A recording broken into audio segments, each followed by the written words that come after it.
This is a video that I've wanted to make for a while now. I've been reading the Bible off and on my entire life, and I've been reading it recently, and I noticed something that I never noticed before, and that's what I want to talk about. And this video pertains to the story of Jesus and his resurrection. Now, as you know, in the Bible, Jesus dies on the cross, and he's later resurrected, meaning he comes back from the dead.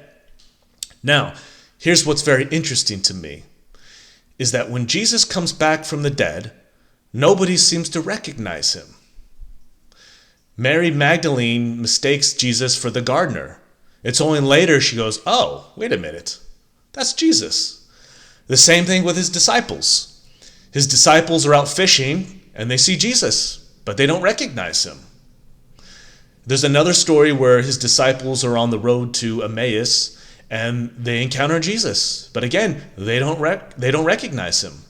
They walk and talk with him and they have no idea that this man is Jesus. It's only until later, again, they have this aha moment and they go, "Oh, that's Jesus."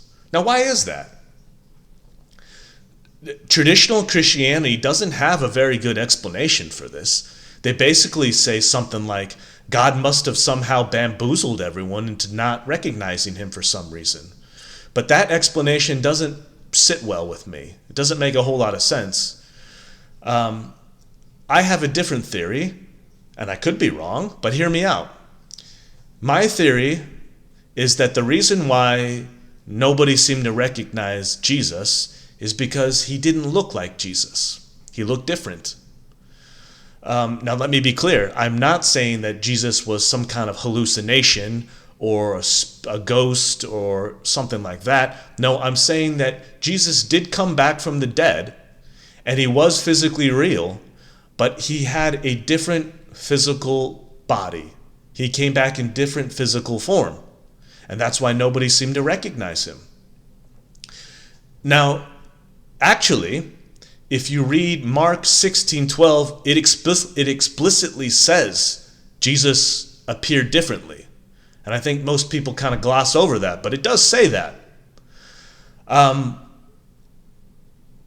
Some of you might push back at me and say, well, hold on a second now. What about the story of Thomas? Thomas was one of Jesus' disciples, and he doubted that Jesus had returned. He wanted to go verify for himself. He needed to inspect Jesus with his own eyes and find out if this man really was Jesus. Did he really come back from the dead? So in the Bible, Jesus is waiting for him. And Thomas comes to Jesus, and Jesus says, "Thomas, here I am. Reach out and touch my hands." And people, most Christians, interpret this to mean that Thomas touched Jesus and he inspected Jesus' wounds.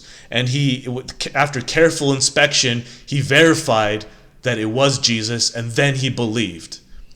But read that story again, because that's not what I read at all. Yes, Jesus says, "Reach out and touch my hands," but it never says that Thomas actually touches him. It doesn't say that. It also doesn't say that Jesus has any wounds. That's an assumption. It just says, Jesus says, "Touch my hands." It doesn't say, "Look at my wounds" or "touch my wounds." These are assumptions people make.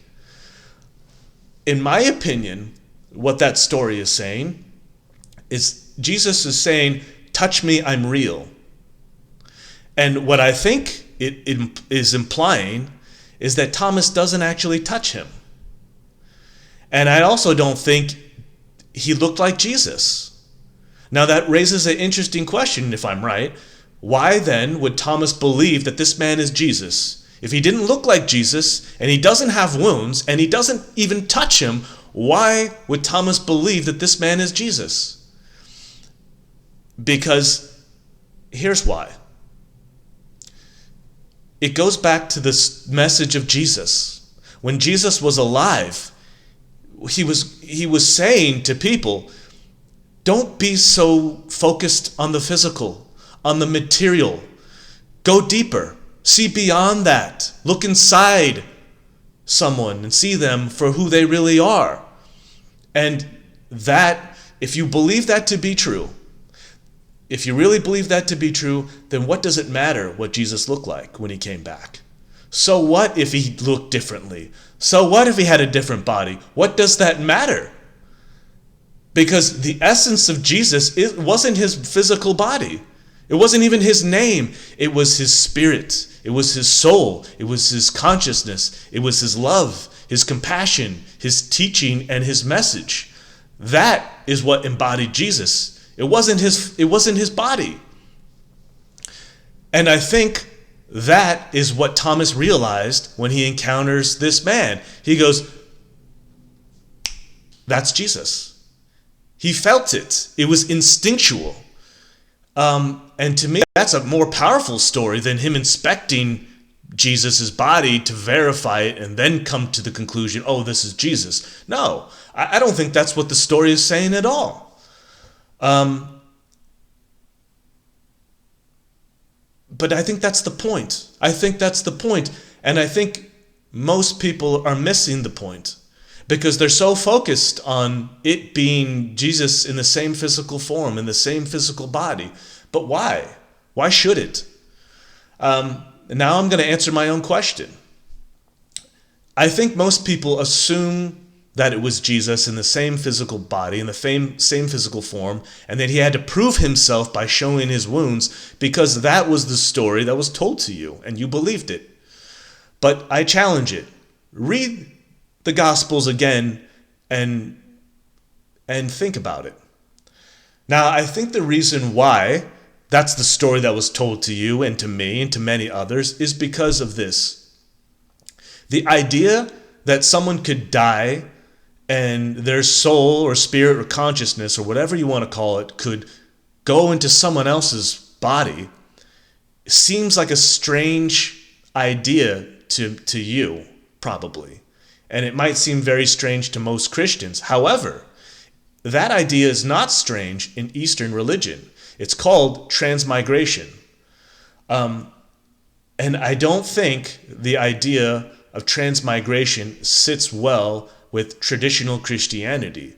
That would make a lot of traditional Christians uncomfortable because Eastern religious ideas like transmigration or reincarnation or any of that kind of Eastern religious nonsense has no place in traditional Christianity. And for that reason, Jesus must look the same. He must come back in the same physical body. He must have the wounds to prove it, and that's it. That's the end of the story.